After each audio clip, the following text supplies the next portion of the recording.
சமஸ்கிருத பல்கலைக்கழகங்கள் முதல்ல இருந்து இருக்கு. நாம எதையும் திறக்கல. கடந்த 10 ஆண்டுகள்ல நம்ம புதுசா எத்தனை பல்கலைக்கழகத்தை திறந்திருக்கிறோம் நீங்க பாருங்க. காங்கிரஸ் ஆட்சி காலத்திலிருந்து இருக்கக்கூடிய சமஸ்கிருத பல்கலைக்கழகங்கள் தமிழை விட அதிகமா இருக்கு. அதனால் நிதி அதிகமா போகுது. இன்னைக்கு முதலமைச்சர் அவர்கள் ஏன் சொல்லக்கூடாது, இந்தியால எல்லா மாநிலத்திலும் 10 தமிழ் பல்கலைக்கழகத்தை திறக்கிறோம் சொல்லட்டும். நாங்க MHRD எடுத்துட்டு போறோம், நாங்க பேசுறோம், தமிழ் யூனிவர்சிட்டி ஓபன் பண்ணலாம், ஃபண்டிங் அடுத்த வருஷம் கிடைக்கும். தமிழ் பல்கலைக்கழகத்தையும் திறக்க மாட்டாங்க, அதற்கான முயற்சி எடுக்க மாட்டாங்க. தமிழ்நாட்டுக்குள்ளேயும் தமிழ் பல்கலைக்கழகம் ஒண்ணு வச்சிருக்கோம், அதையும் 2-3 ஆக்க மாட்டாங்க. அப்படி இருக்கும் பொழுது எப்படி மத்திய அரசு நிதி கொடுக்கும்? முதலமைச்சர் அவர்களை நாங்க தடுத்தமா? தஞ்சாவூர்ல தமிழ் பல்கலைக்கழகம் இருக்கு, கோயம்புத்தூர்ல ஓபன் பண்ணுங்க, மதுரையில் ஓபன் பண்ணுங்க, நாகர்கோவில் ஓபன் பண்ணுங்க. நாங்க வேண்டாம் என்று சொன்னோமா? தமிழ் பல்கலைக்கழகங்களுக்கு பணம் வரும். பல்கலைக்கழகங்களே இல்லாம இருந்தா எப்படி பணம் வரும்? அதனால் அதை தாண்டி இன்னைக்கு உதயநிதி ஸ்டாலின் அவர்கள் இன்னொரு தவறையும் பண்றாங்க. அவருக்கு சமஸ்கிருதம் தெரியுமா? தெரியாது. அவருக்கு ஹிந்தி தெரியுமா? தெரியாது. அவருக்கு தமிழ் மட்டும் தெரியும். அப்படி இருக்கும் பொழுது இன்னொரு மொழியை செத்துப்போன மொழி என்று சொல்வதற்கு நமக்கு என்ன உரிமை இருக்கு? எல்லோருக்கும் அவங்க தாய்மொழி பெருசுதான். எனக்கு தமிழ் மொழி பெருசு. அதற்காக நான் இந்திய திட்டனா திட்டல. என் மொழி எனக்கு பெருசு, என் மொழி எனக்கு பெருசு. சமஸ்கிருத திட்டனா இல்லை. அதாவது அரசியல்வாதிகள் இன்னைக்கு எவ்வளவு தரம் தாழ்ந்துட்டாங்கன்னா, தெரியாத ஒரு மொழியை செத்துப்போன மொழி, மோசமான மொழி. நம்ம மொழியை பெருமையா பேசுவாங்க, நான் தவறு இல்லை. அதுவும் ஒரு சத்திய பிரமாணம் எடுத்து ஒரு பதவியில் இருக்கக்கூடிய துணை முதலமைச்சர் Sanskrit is a dead language னு சொல்றாங்கன்னா அது வன்மையாக கண்டிக்கத்தக்கது. எந்த மொழியும் செத்த மொழி கிடையாது. எல்லா மொழியும் 4 பேர் பேசுறாங்க. அவங்களுக்கு அவங்க மொழி பெருசுதான். தமிழ்நாட்டில் சமஸ்கிருதம் பேசுறவங்க இருக்கிறாங்க. அதனால் எவ்வளவு வன்மையான ஒரு பார்வையோடு துணை முதலமைச்சர் இருக்கின்றார்கள் என்பதற்கு இது ஒன்றே சான்றுங்க. ஆனா இன்னைக்கு திராவிட முன்னேற்ற கழகம் தருண் சுக்கு அவர்கள் இன்னைக்கு பல மாநிலத்தில் தேர்தலை பாக்குறாங்க. அவரே சொல்றாங்க, எல்லா மாநிலத்திலும் பாரதிய ஜனதா கட்சி பீகார்ல நம்ம என்ன செஞ்சிருக்கோம்னு சொல்லி ஓட்டு கேட்டோம். ஆனா தமிழ்நாட்டில் DMK கட்சி 5 வருஷம் என்ன செஞ்சிருக்காங்கன்னு சொல்லட்டுமே. இன்னும் north India, south India, Aryan, Dravidian, Brahmin, நான் பிராமின், தமிழ், நான் தமிழ் இப்படி தானே பேசுறாங்க. 4 ஆண்டுகளாக என்ன வேலை செஞ்சீங்கன்னு சொல்லுங்க. மக்கள் ஓட்டு போட்டு நாங்க ஏத்துக்கிறோம். அதனால் எந்த வேலையும் செய்யாதனால எலெக்ஷன் வந்த உடனே மறுபடியும் டெல்லியை நோக்கி படையெடுக்கிறாங்க. Delhi, Tamil Nadu, north, south, Aryan, Dravidian, Punjab, Tamil Nadu. இந்த முறை தமிழக வாக்காளர்கள் இதை ஏற்றுக்கொள்வதற்கு தயாராக இல்லை. இதையெல்லாம் நிராகரிக்க போறாங்க. இதுவரை முதலமைச்சரோ துணை முதலமைச்சரோ வாயை திறந்து அவங்க செஞ்ச சாதனையை இதுவரைக்கும் சொல்லவில்லை என்றாலே தெரியுது இந்த எலெக்ஷனை எதிர்கொள்வதற்கு அவர்கள் பயப்படுகின்றார்கள். सर वो आदमी बोला उदयनिधि स्टालिन जी, संस्कृत डेड लैंग्वेज है. मैं बोल रहा हूँ जिनका डेंगू बोला. मंद बुद्धि बालक है, मंद बुद्धि बालक. அறிவு வளராத பையன் அப்படிங்கிறாரு. जो वे ऑफ लाइफ वर्ल्ड का बेस्ट वे ऑफ लाइफ है, जो सिविलाइजेशन वर्ल्ड का बेस्ट सिविलाइजेशन है, अगर उसको वो डेड दिखता है, डेंगू दिखता है, तो उसकी मनोस्थिति का खराबी है. तो उनको चाहिए कि यहाँ तो इटली का जो चश्मा उन्होंने राहुल गांधी से लेकर डाला है वो बदले, या अपना மெடிக்கல் கரை. தமிழ்ல மொழி பேசுறாங்கன்னா, உலகத்தினுடைய இன்னைக்கு ரொம்ப த்ரைவிங்கா ஆரோக்கியமா இருக்கக்கூடியது இந்து மதம். யாருக்கும் எதிரான மதம் இல்ல. அந்த மதத்தை பார்த்து டெங்கு கொசுன்னு சொல்றாருன்னா, அவர் போட்டிருக்கிற கண்ணாடி போட்டிருக்காருன்னா அது ராகுல் காந்தி கொடுத்திருக்கக்கூடிய இட்டாலி கண்ணாடி. அந்த கண்ணாடி மாத்திட்டு இந்திய கண்ணாடி போட்டாவே எல்லாம் சரியா தெரியும். கண்ணாடி அவர் மாத்தணும் அப்படிங்கிறாங்க. நெல்லிக்கான கொள்முதல் ஈரப்பத அளவை உயர்த்தல. தெளிவா சொல்றாங்க. நம்முடைய தஞ்சை மாவட்ட பகுதி, டெல்டா பகுதி விவசாயிகள் புரிந்து கொள்ள வேண்டும். எப்பொழுதுமே பாரதிய ஜனதா கட்சி மோடி ஐயா உங்க பக்கம் இருக்கிறாங்க. இன்னைக்கு இவங்க பண்ணிருக்கிற டிராமா என்ன? தமிழ்நாட்டில் நெல்லில் இருக்கக்கூடிய ஈரப்பதம் 17% வரைக்கும் மத்திய அரசு வாங்குறாங்க. இதற்கு முந்தைய ஆண்டுகள்ல கனமழை பெய்த பொழுது 18.5, 19% வரைக்கும் மத்திய அரசு தளர்வு கொடுத்து வாங்கினாங்க. ஒரு ஆண்டும் மத்திய அரசு தமிழக அரசுக்கு பணம் கொடுக்கறாங்க. நெல் கொள்முதல் நிலையங்களை கட்டுங்க, எந்த விவசாயினுடைய நெல்லும் நனையக்கூடாது, வாங்கி உள்ள வெய்யுங்க. இன்னைக்கு தமிழ்நாட்டினுடைய நெல் கொள்முதல் ஆணைய பாத்தீங்கன்னா 48 மணி நேரத்திற்குள்ள நெல்லை வாங்கி கொள்முதல் நிலையத்துக்குள்ள கொண்டு வரணும். இன்னைக்கு சக்கரபாணி அவர்கள் உண்மையை சொல்ற துறையினுடைய அமைச்சர் 60 நாள் சில இடத்துல எடுத்திருக்காங்க, 50 நாள் எடுத்திருக்காங்க, 40 நாள் எடுத்திருக்காங்க. நீங்க நெல்லை வாங்கி கொள்முதல் நிலையத்துக்குள்ள வர்றதுக்கு 60 நாள் ஆயிருக்கு, குறைந்தபட்சம் 1 வாரம் ஆயிருக்கு. அவ்வளவு நெல்ல வேண்டுமென்றே மலையில நனைய போட்டு மத்திய அரசு நெல் கொள்முதல் நிலையத்துக்கு கொடுக்கக்கூடிய பணத்தையும் பயன்படுத்தாம இன்னைக்கு முதலமைச்சர் அவர்கள் போலி டிராமா நடத்துறாங்க. அதைத்தான் பாரதிய ஜனதா கட்சி சொல்லுகின்றோம். 360 கோடி ரூபாய் ஊழல் செஞ்சிருக்கிறீங்க. நெல் கொள்முதல்ல ஊழல் பண்ணிருக்கிறீங்க. நெல்லை முழுவதுமாக வாங்குவது மத்திய அரசு, பணம் கொடுத்து வாங்குறாங்க. அப்படி இருக்கும் பொழுது விவசாய நண்பர்களுடைய வயிற்றில் அடிப்பதற்காக மறுபடியும் முதலமைச்சர் டிராமா பண்றாங்க. அதே நேரத்தில் ஏன் முதலமைச்சர் சொல்ல மாட்டாங்க, உடைந்து போன நெல் புரோக்கன் ரைஸ் 5% 8% கொள்முதல் வாங்குறேன்னு சொல்லி அதை உயர்த்தி இருக்கிறாங்க. அதே முதலமைச்சர் பாராட்ட மாட்டாங்க. விவசாய பெருமக்கள் கொண்டு வரக்கூடிய நெல், அதிலிருந்து வரக்கூடிய அரிசி 5% உடைந்திருந்தாலும் அதை முழுமையா மத்திய அரசு வாங்குறன்னு அதே ஆணையில சொல்லியிருக்கிறாங்க. அதை பேசுவது கிடையாது.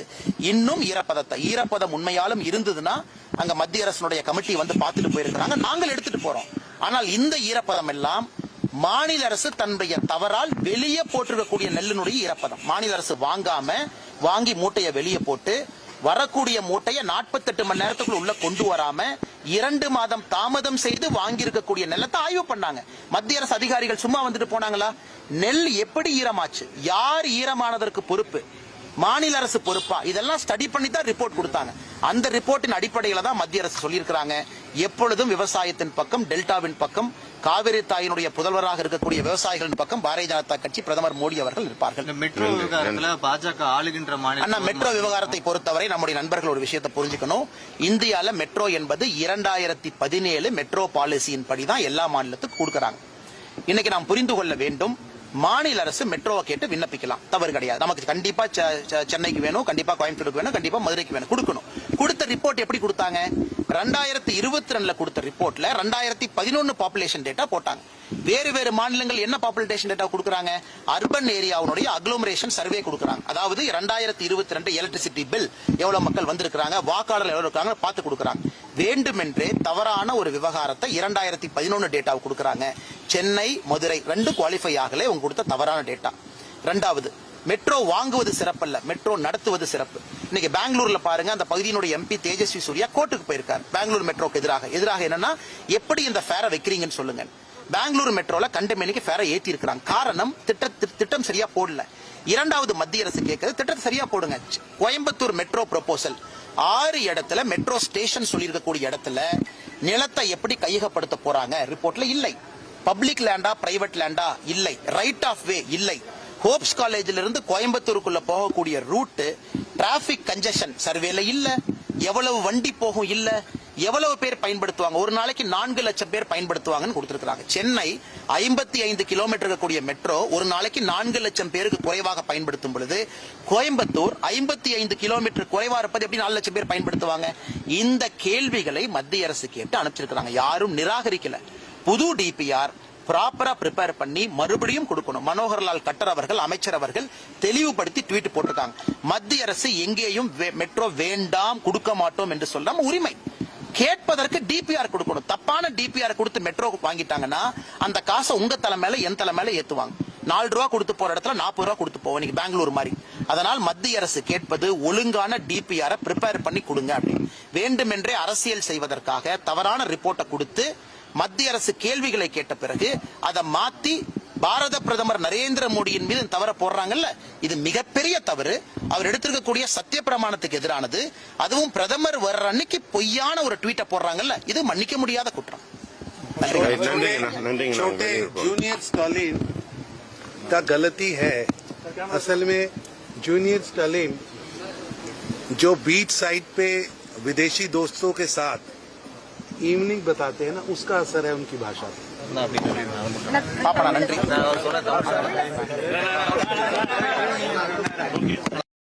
தன்னுடைய அதிகாரத்தை தவறாக பயன்படுத்தி பிஎல்ஓ கையில வச்சுக்கிட்டு சில வேலைகள் செய்யறாங்க. அதையும் அவருடைய கவனத்துக்கு கொண்டு வந்திருக்கிறாங்க.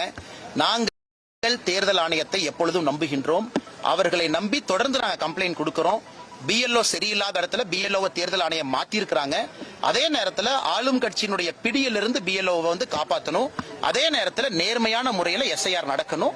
அதையும் நம்முடைய தொண்டர்கள் ஊர்ஜிதம் செய்வார்கள். செத்து போன சமஸ்கிருதத்துக்காக 2400 கோடி ரூபாய் மத்திய அரசு ஒதுக்கி இருக்கு. தமிழ் மொழியோட வளர்ச்சிக்காக 10 வருட காலத்துல 150 கோடி தான் ஒதுக்கி இருக்குன்ற. ஆனா இதை நம்ம தொடர்ந்து பேசுறோம், மறுபடியும் ஒரு முறை பேசுறோம். ஏன்னா நம்முடைய துணை முதலமைச்சர் திரு உதயநிதி ஸ்டாலின் அவர்களுக்கு சில விஷயங்கள் புரியறது இல்ல, திரும்ப சொல்றோம். இந்தியாவில் சமஸ்கிருத பல்கலைக்கழகங்கள் அதிகமா இருக்கு. 10 ஆண்டு காலம் இவங்க யூபிஎல இருந்த பொழுதும் கூட சமஸ்கிருத பல்கலைக்கழகத்தை திறந்தாங்க, தமிழ் பல்கலைக்கழகத்தை திறக்கல. எம்எச்ஆர்டியை பொறுத்தவரை எப்படி பணத்தை அலோகேட் பண்றாங்கன்னா, பல்கலைக்கழகங்களுக்கு பணத்தை கொடுக்கறாங்க. தமிழ் பல்கலைக்கழகத்தை தொடர்ந்து நாங்க திராவிட முன்னேற்ற கழகத்திட்ட சொல்றோம். MHRD பேசி புதிய தமிழ் பல்கலைக்கழகத்தை திறங்க, பீகார்ல திறங்க, கவுஹாட்டில திறங்க, டெல்லியில திறங்க. பல்கலைக்கழகங்களே திறக்கப்படாம நம்முடைய துணை முதலமைச்சர் வாயால வட சொல்றாரு. அதிகமான சமஸ்கிருத பல்கலைக்கழகங்கள் முதல்ல இருந்து இருக்கு. நாம எதையும் திறக்கல. கடந்த 10 ஆண்டுகள்ல நம்ம புதுசா எத்தனை பல்கலைக்கழகத்தை திறந்திருக்கிறோம் நீங்க பாருங்க. காங்கிரஸ் ஆட்சி காலத்திலிருந்து இருக்கக்கூடிய சமஸ்கிருத பல்கலைக்கழகங்கள் தமிழை விட அதிகமா இருக்கு. அதனால் நிதி அதிகமா போகுது. இன்னைக்கு முதலமைச்சர் அவர்கள் ஏன் சொல்லக்கூடாது, இந்தியால எல்லா மாநிலத்திலும் 10 தமிழ் பல்கலைக்கழகத்தை திறக்கிறோம் சொல்லட்டும். நாங்க MHRD எடுத்துட்டு போறோம், நாங்க பேசுறோம், தமிழ் யூனிவர்சிட்டி ஓபன் பண்ணலாம், ஃபண்டிங் அடுத்த வருஷம் கிடைக்கும். தமிழ் பல்கலைக்கழகத்தையும் திறக்க மாட்டாங்க, அதற்கான முயற்சி எடுக்க மாட்டாங்க. தமிழ்நாட்டுக்குள்ளேயும் தமிழ் பல்கலைக்கழகம் ஒண்ணு வச்சிருக்கோம், அதையும் 2-3 ஆக்க மாட்டாங்க. அப்படி இருக்கும் பொழுது எப்படி மத்திய அரசு நிதி கொடுக்கும்? முதலமைச்சர் அவர்களை நாங்க தடுத்தமா? தஞ்சாவூர்ல தமிழ் பல்கலைக்கழகம் இருக்கு, கோயம்புத்தூர்ல ஓபன் பண்ணுங்க, மதுரையில் ஓபன் பண்ணுங்க, நாகர்கோவில் ஓபன் பண்ணுங்க. நாங்க வேண்டாம் என்று சொன்னோமா? தமிழ் பல்கலைக்கழகங்களுக்கு பணம் வரும். பல்கலைக்கழகங்களே இல்லாம இருந்தா எப்படி பணம் வரும்? அதனால் அதை தாண்டி இன்னைக்கு உதயநிதி ஸ்டாலின் அவர்கள் இன்னொரு தவறையும் பண்றாங்க. அவருக்கு சமஸ்கிருதம் தெரியுமா? தெரியாது. அவருக்கு ஹிந்தி தெரியுமா? தெரியாது. அவருக்கு தமிழ் மட்டும் தெரியும். அப்படி இருக்கும் பொழுது இன்னொரு மொழியை செத்துப்போன மொழி என்று சொல்வதற்கு நமக்கு என்ன உரிமை இருக்கு? எல்லோருக்கும் அவங்க தாய்மொழி பெருசுதான். எனக்கு தமிழ் மொழி பெருசு. அதற்காக நான் இந்திய திட்டனா திட்டல.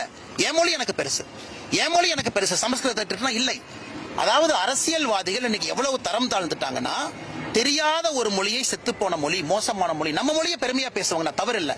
அதுவும் ஒரு சத்திய பிரமாணம் எடுத்து ஒரு பதவியில் இருக்கக்கூடிய துணை முதலமைச்சர் Sanskrit is a dead language சொல்றாங்கன்னா அது வன்மையாக கண்டிக்கத்தக்கது. எந்த மொழியும் செத்த மொழி கிடையாது. எல்லா மொழியும் 4 பேர் பேசுறாங்க. அவங்களுக்கு அவங்க மொழி பெருசுதான். தமிழ்நாட்டில் சமஸ்கிருதம் பேசுறவங்க இருக்கிறாங்க. அதனால் எவ்வளவு வன்மையான ஒரு பார்வையோடு துணை முதலமைச்சர் இருக்கின்றார்கள் என்பதற்கு இது ஒன்றே சான்றுங்க. ஆனா இன்னைக்கு திராவிட முன்னேற்ற கழகம் தருண் சுக்கு அவர்கள் இன்னைக்கு பல மாநிலத்தில் தேர்தலை பார்க்கறாங்க. அவரே சொல்றாங்க, எல்லா மாநிலத்திலும் பாரதிய ஜனதா கட்சி பீகார்ல நம்ம என்ன செஞ்சிருக்கோம்னு சொல்லி ஓட்டு கேட்டோம். ஆனா தமிழ்நாட்டில் DMK கட்சி 5 வருஷம் என்ன செஞ்சிருக்காங்கன்னு சொல்லட்டுமே. இன்னும் north India, south India, Aryan, Dravidian, Brahmin, நான் பிராமின், தமிழ், நான் தமிழ், இப்படி தானே பேசுறாங்க. 4 ஆண்டுகளாக என்ன வேலை செஞ்சீங்கன்னு சொல்லுங்க. மக்கள் ஓட்டு போட்டு நாங்க ஏத்துக்கிறோம். அதனால் எந்த வேலையும் செய்யாதனால எலெக்ஷன் வந்த உடனே மறுபடியும் டெல்லியை நோக்கி படையெடுக்கிறாங்க. Delhi, Tamil Nadu, north, south, Aryan, Dravidian, Punjab, Tamil Nadu. இந்த முறை தமிழக வாக்காளர்கள் இதை ஏற்றுக்கொள்வதற்கு தயாராக இல்லை. இதையெல்லாம் நிராகரிக்க போறாங்க. இதுவரை முதலமைச்சரோ துணை முதலமைச்சரோ வாயை திறந்து அவங்க செஞ்ச சாதனையை இதுவரைக்கும் சொல்லவில்லை என்றாலே தெரியுது இந்த எலெக்ஷனை எதிர்கொள்வதற்கு அவர்கள் பயப்படுகின்றார்கள். सर वो आदमी बोला उदयनिधि स्टालिन जी संस्कृत डेड लैंग्वेज है, मैं बोल रहा हूँ जिनका डेंगू बोला मंद बुद्धि बालक है, मंद बुद्धि बालक, அறிவு வளராத பையன் அப்படிங்கிறாரு. जो वे ऑफ लाइफ वर्ल्ड का बेस्ट वे ऑफ लाइफ है, जो सिविलाइजेशन वर्ल्ड का बेस्ट सिविलाइजेशन है, अगर उसको वो डेड दिखता है, डेंगू दिखता है, तो उसकी मनोस्थिति का खराबी है. तो उनको चाहिए कि यहाँ तो इटली का जो चश्मा उन्होंने राहुल गांधी से लेकर डाला है वो बदले, या अपना मेडिकल कराए. தமிழ்ல மொழிபெயர்த்தாங்கன்னா, உலகத்தினுடைய இன்னைக்கு ரொம்ப த்ரைவிங்கா ஆரோக்கியமா இருக்கக்கூடியது இந்து மதம். யாருக்கும் எதிரான மதம் இல்ல. அந்த மதத்தை பார்த்து டெங்கு கொசுன்னு சொல்றாருன்னா, அவர் போட்டிருக்கிற கண்ணாடி போட்டிருக்காருன்னா அது ராகுல் காந்தி கொடுத்திருக்கக்கூடிய இட்டாலி கண்ணாடி. அந்த கண்ணாடி மாத்திட்டு இந்திய கண்ணாடி போட்டாவே எல்லாம் சரியா தெரியும். கண்ணாடி அவர் மாத்தணும் அப்படிங்கிறாங்க. நெல்லிக்கான கொள்முதல் ஈரப்பத அளவை உயர்த்தல. தெளிவா சொல்றாங்க. நம்முடைய தஞ்சை மாவட்ட பகுதி, டெல்டா பகுதி விவசாயிகள் புரிந்து கொள்ள வேண்டும். எப்பொழுதுமே பாரதிய ஜனதா கட்சி மோடி ஐயா உங்க பக்கம் இருக்கிறாங்க. இன்னைக்கு இவங்க பண்ணிருக்கிற டிராமா என்ன? தமிழ்நாட்டில் நெல்லில் இருக்கக்கூடிய ஈரப்பதம் 17% வரைக்கும் மத்திய அரசு வாங்குறாங்க. இதற்கு முந்தைய ஆண்டுகள்ல கனமழை பெய்த பொழுது 18.5, 19% வரைக்கும் மத்திய அரசு தளர்வு கொடுத்து வாங்கினாங்க. ஒரு ஆண்டும் மத்திய அரசு தமிழக அரசுக்கு பணம் கொடுக்கறாங்க. நெல் கொள்முதல் நிலையங்களை கட்டுங்க, எந்த விவசாயினுடைய நெல்லும் நனையக்கூடாது, வாங்கி உள்ள வெய்யுங்க. இன்னைக்கு தமிழ்நாட்டினுடைய நெல் கொள்முதல் ஆணைய பாத்தீங்கன்னா 48 மணி நேரத்திற்குள்ள நெல்லை வாங்கி கொள்முதல் நிலையத்துக்குள்ள கொண்டு வரணும். இன்னைக்கு சக்கரபாணி அவர்கள் உண்மையை சொல்ற துறையினுடைய அமைச்சர் 60 நாள் சில இடத்துல எடுத்திருக்காங்க, 50 நாள் எடுத்திருக்காங்க, 40 நாள் எடுத்திருக்காங்க. நீங்க நெல்லை வாங்கி கொள்முதல் நிலையத்துக்குள்ள வர்றதுக்கு 60 நாள் ஆயிருக்கு, குறைந்தபட்சம் 1 வாரம் ஆயிருக்கு. அவ்வளவு நெல்ல வேண்டுமென்றே மலையில நனைய போட்டு மத்திய அரசு நெல் கொள்முதல் நிலையத்துக்கு கொடுக்கக்கூடிய பணத்தையும் பயன்படுத்தாம இன்னைக்கு முதலமைச்சர் அவர்கள் போலி டிராமா நடத்துறாங்க. அதைத்தான் பாரதிய ஜனதா கட்சி சொல்லுகின்றோம். 360 கோடி ரூபாய் ஊழல் செஞ்சிருக்கிறீங்க. நெல் கொள்முதல்ல ஊழல் பண்ணிருக்கிறீங்க. நெல்லை முழுவதுமாக வாங்குவது மத்திய அரசு, பணம் கொடுத்து வாங்குறாங்க. அப்படி இருக்கும் பொழுது விவசாய நண்பர்களுடைய வயிற்றில் அடிப்பதற்காக மறுபடியும் முதலமைச்சர் டிராமா பண்றாங்க. அதே நேரத்தில் ஏன் முதலமைச்சர் சொல்ல மாட்டாங்க, உடைந்து போன நெல் புரோக்கன் ரைஸ் 5-8% கொள்முதல் வாங்குறேன்னு சொல்லி அதை உயர்த்தி இருக்கிறாங்க. அதே முதலமைச்சர் பாராட்ட மாட்டாங்க. விவசாய பெருமக்கள் கொண்டு வரக்கூடிய நெல், அதிலிருந்து வரக்கூடிய அரிசி 5-8% உடைந்திருந்தாலும் அதை முழுமையா மத்திய அரசு வாங்குறன்னு அதே ஆணையில சொல்லியிருக்கிறாங்க. அதை பேசுவது கிடையாது. இன்னும் ஈரப்பதம் உண்மையாலும் இருந்ததுன்னா அங்க மத்திய அரசுடைய கமிட்டி வந்து பார்த்துட்டு போயிருக்கிறாங்க, நாங்கள் எடுத்துட்டு போறோம். ஆனால் இந்த ஈரப்பதம் எல்லாம் மாநில அரசு தன்னுடைய தவறால் வெளியே போட்டிருக்கக்கூடிய நெல்லினுடைய ஈரப்பதம். மாநில அரசு வாங்கி மூட்டையை வெளியே போட்டு வரக்கூடிய மூட்டையை 48 மணி நேரத்துக்குள்ள உள்ள கொண்டு வராம 2 மாதம் தாமதம் செய்து வாங்கியிருக்கக்கூடிய நெல்லத்தை ஆய்வு பண்ணாங்க. மத்திய அரசு அதிகாரிகள் சும்மா வந்துட்டு போனாங்களா? நெல் எப்படி ஈரமாச்சு, யார் ஈரமானதற்கு பொறுப்பு, மாநில அரசு பொறுப்பா, இதெல்லாம் ஸ்டடி பண்ணி தான் ரிப்போர்ட் கொடுத்தாங்க. அந்த ரிப்போர்ட்டின் அடிப்படையில தான் மத்திய அரசு சொல்லியிருக்கிறாங்க. எப்பொழுதும் விவசாயத்தின் பக்கம், டெல்டாவின் பக்கம், காவிரி தாயினுடைய புதல்வராக இருக்கக்கூடிய விவசாயிகளின் பக்கம் பாரதிய ஜனதா கட்சி, பிரதமர் மோடி அவர்கள் இருப்பார்கள். மெட்ரோ விவகாரத்துல பாஜக ஆளுகின்ற மாநில மெட்ரோ விவகாரத்தை பொறுத்தவரை நம்முடைய நண்பர்கள் ஒரு விஷயத்தை புரிஞ்சுக்கணும். இந்தியால மெட்ரோ என்பது 2017 மெட்ரோ பாலிசியின் படிதான் எல்லா மாநிலத்துக்கும் கொடுக்கறாங்க. இன்னைக்கு நாம் புரிந்து கொள்ள வேண்டும், மாநில அரசு மெட்ரோவை கேட்டு விண்ணப்பிக்கலாம், தவறு கிடையாது. நமக்கு கண்டிப்பா சென்னைக்கு வேணும், கண்டிப்பா கோயம்புத்தூருக்கு வேணும், கண்டிப்பா மதுரைக்கு வேணும், கொடுக்கணும். கொடுத்த ரிப்போர்ட் எப்படி கொடுத்தாங்க? 2022 கொடுத்த ரிப்போர்ட்ல 2011 பாப்புலேஷன் டேட்டா போட்டாங்க. வேறு மாநிலங்கள் என்ன பாப்புலேஷன் டேட்டா கொடுக்கறாங்க? அர்பன் ஏரியாவுடைய அக்ளோமரேஷன் சர்வே கொடுக்கறாங்க. அதாவது 2022 எலக்ட்ரிசிட்டி பில் எவ்வளவு மக்கள் வந்திருக்காங்க, வாக்காளர் எவ்வளவு இருக்காங்க பார்த்து கொடுக்கறாங்க. வேண்டுமென்றே தவறான ஒரு விவகாரத்தை 2011 டேட்டாவை கொடுக்கறாங்க. சென்னை, மதுரை 2 குவாலிஃபை ஆகல உங்க கொடுத்த தவறான டேட்டா. இரண்டாவது, மெட்ரோ வாங்குவது சிறப்பல்ல, மெட்ரோ நடத்துவது சிறப்பு. இன்னைக்கு பெங்களூர்ல பாருங்க, அந்த பகுதியினுடைய எம்பி தேஜஸ்வி சூர்யா கோர்ட்டுக்கு போயிருக்கார். பெங்களூர் மெட்ரோக்கு எதிராக என்னன்னா, எப்படி இந்த ஃபேரை வைக்கிறீங்கன்னு சொல்லுங்க. பெங்களூர் மெட்ரோல கண்டமேனிக்கு ஃபேரை ஏத்தி இருக்காங்க. காரணம், திட்டம் சரியா போடல. இரண்டாவது, மத்திய அரசு கேட்கிறது திட்டத்தை சரியா போடுங்க. கோயம்புத்தூர் மெட்ரோ ப்ரொபோசல் 6 இடத்துல மெட்ரோ ஸ்டேஷன் சொல்லியிருக்கக்கூடிய இடத்துல நிலத்தை எப்படி கையகப்படுத்த போறாங்க ரிப்போர்ட்ல இல்லை. பப்ளிக் லேண்டா பிரைவேட் லேண்டா இல்லை. ரைட் ஆஃப் வே இல்லை. ஹோப்ஸ் காலேஜில இருந்து கோயம்புத்தூருக்குள்ள போகக்கூடிய ரூட் டிராபிக் கன்ஜெஷன் சர்வேல இல்ல. எவ்வளவு வண்டி போகும் இல்ல. எவ்வளவு பேர் பயன்படுத்துவாங்க, ஒரு நாளைக்கு 4 லட்சம் பேர் பயன்படுத்துவாங்கன்னு கொடுத்திருக்காங்க. சென்னை 55 கிலோமீட்டர் இருக்கக்கூடிய மெட்ரோ ஒரு நாளைக்கு 4 லட்சம் பேருக்கு குறைவாக பயன்படுத்தும் பொழுது, கோயம்புத்தூர் 55 கிலோமீட்டர் குறைவா இருப்பது எப்படி 4 லட்சம் பேர் பயன்படுத்துவாங்க? இந்த கேள்விகளை மத்திய அரசு கேட்டு அனுப்பிச்சிருக்காங்க. யாரும் நிராகரிக்கல. புது டிபிஆர் ப்ராப்பரா ப்ரிப்பேர் பண்ணி மறுபடியும் கொடுக்கணும். மனோகர்லால் கட்டர் அவர்கள், அமைச்சர் அவர்கள் தெளிவுபடுத்தி ட்வீட் போட்டிருக்காங்க. மத்திய அரசு எங்கேயும் மெட்ரோ வேண்டாம், கொடுக்க மாட்டோம் என்று சொல்லாம உரிமை கேட்பதற்கு டிபிஆர் கொடுக்கணும். தப்பான டிபிஆர் கொடுத்து மெட்ரோ வாங்கிட்டாங்கன்னா அந்த காசை உங்க தலை மேல என் தலை மேல ஏத்துவாங்க. 4 ரூபா கொடுத்து போற இடத்துல 40 ரூபா கொடுத்து போவோம், நீங்க பெங்களூர் மாதிரி. அதனால் மத்திய அரசு கேட்பது ஒழுங்கான டிபிஆர் ப்ரிப்பேர் பண்ணி கொடுங்க அப்படின்னு. வேண்டுமென்றே அரசியல் செய்வதற்காக தவறான ரிப்போர்ட்டை கொடுத்து மத்திய அரசு கேள்விகளை கேட்ட பிறகு அதை மாத்தி பாரத பிரதமர் நரேந்திர மோடியின் மீது தவற போடுறாங்கல்ல, இது மிகப்பெரிய தவறு. அவர் எடுத்திருக்கக்கூடிய சத்திய பிரமாணத்துக்கு எதிரானது.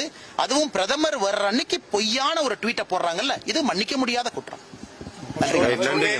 छोटे जूनियर स्टालिन का गलती है. असल में जूनियर स्टालिन जो बीच साइड पे विदेशी दोस्तों के साथ इवनिंग बताते हैं ना, उसका असर है उनकी भाषा पे. பாப்பா, நன்றி.